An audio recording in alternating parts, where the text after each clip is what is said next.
Good evening, everyone. So I'm just picking up a couple of stories that I haven't really reported on. This is Justin Trudeau defending sending McClintock to a Indigenous healing lodge instead of serving out her sentence in an Ontario maximum security prison, like is warranted for a crime that she did. I mean, a sick and twisted individual that she is. Okay, well, here it is. For the record, that the only political games being played in this House today are the word games being conducted by the Prime Minister of Canada on this very important issue. Mr. Speaker, Terry Lynn McClintock helped lure Tori, hit Tori 3 times in the head with a claw hammer. She was a lookout while Tori was raped and then helped place Tori's body in a garbage bag. The Prime Minister knows full well that he has the power and authority to change this case in an instant. Why will he not use his power and authority right now to do the right thing for Tori's family and the right thing for society? Right, Honourable Prime Minister. I hope Canadians pay attention to that question and this answer. In 2014, the individual was transferred to a medium security facility under the previous government. This individual is still in a medium security facility today. That question needs to be noticed by Canadians, and that behaviour needs to be noticed by Canadians. The Honourable Member for Parry Sound, Muskoka. Mr. Speaker, this facility doesn't even have a fence, but it does have cooking classes, Mr. Speaker. The fact of the matter is that the Minister of Public Safety characterized the killer's conduct as, quote, bad practices. When is the Prime Minister going to do the right thing, admonish his minister, and do the right thing for people who care about justice in our society and make sure that this killer is put right back behind bars? Right, Honourable Prime Minister. Mr. Speaker, one of the things we see in politics these days is a level of polarization, as a level of populism that is creeping into our discourse.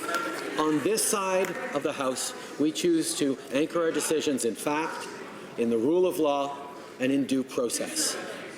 This is what we will continue to do. Mr. Speaker, the individual was transferred under the previous government to a medium security facility. She is still in a medium security facility. The Honourable Member for Nanaimo Ladysmith. Mr. Speaker, the Conservatives' exploitation of this little girl's death is sickening.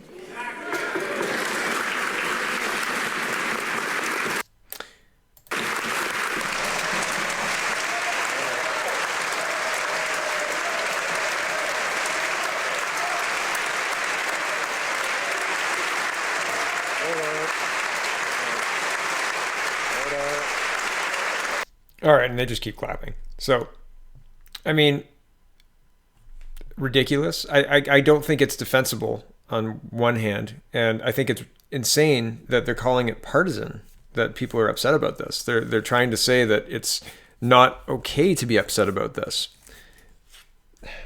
Tori Stafford did nothing wrong, and this woman did a whole lot wrong, and she shouldn't be treated in a place like that. Not yet. So, similar, Veterans Affairs decision to fund killers' PTSD treatment sparks political outrage. So, Christopher Garner is receiving Veteran Affairs money after killing a police officer because the killing of the police officer gave him PTSD. So he jumps the queue because the Liberal government is stupid and inept. Here's Maxime Bernier asking a question on the House floor. Mr. Speaker, I've repeatedly said that there will be no deal on NAFTA until we get rid of our 300% tariff on dairy products. Time is running out, Mr. Speaker. Is the government willing to sacrifice our auto industry and also put at risk 20% of our economy simply to protect this cartel of supply management at the expense of 35 million Canadians? No deal is better than a good deal. The Honourable Minister of Agriculture.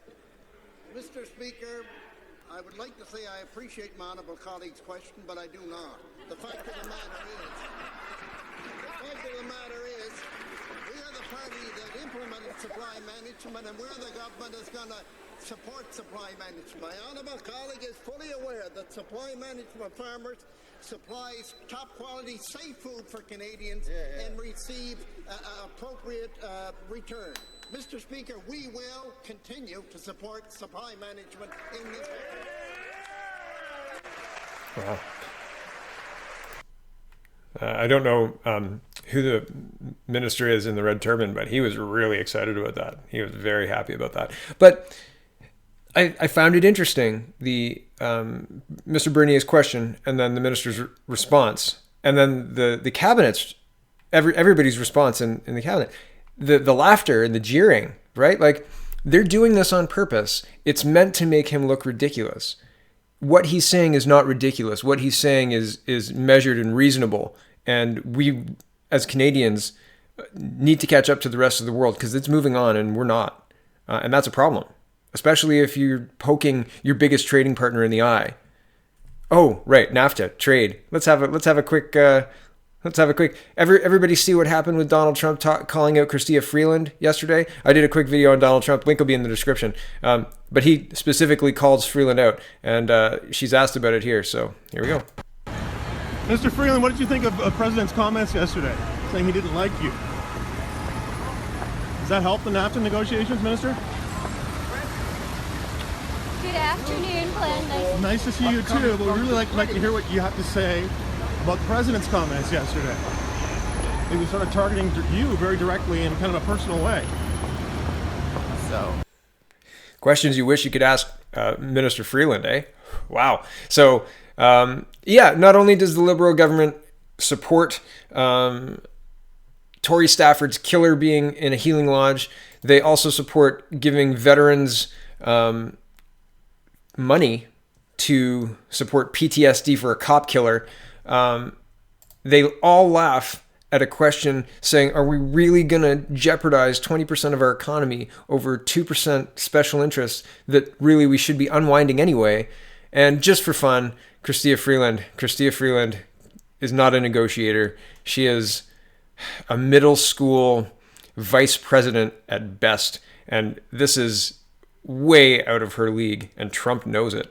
And she has no idea what to do here. She's completely stymied. She's lost, completely lost. So are we going to get an NAFTA deal by the 30th? I'm taking bets. No, I'm not, man. You're going to lose tons of, welcome to Canada. New Mexico? Oh, man, we're in trouble. So, I don't know.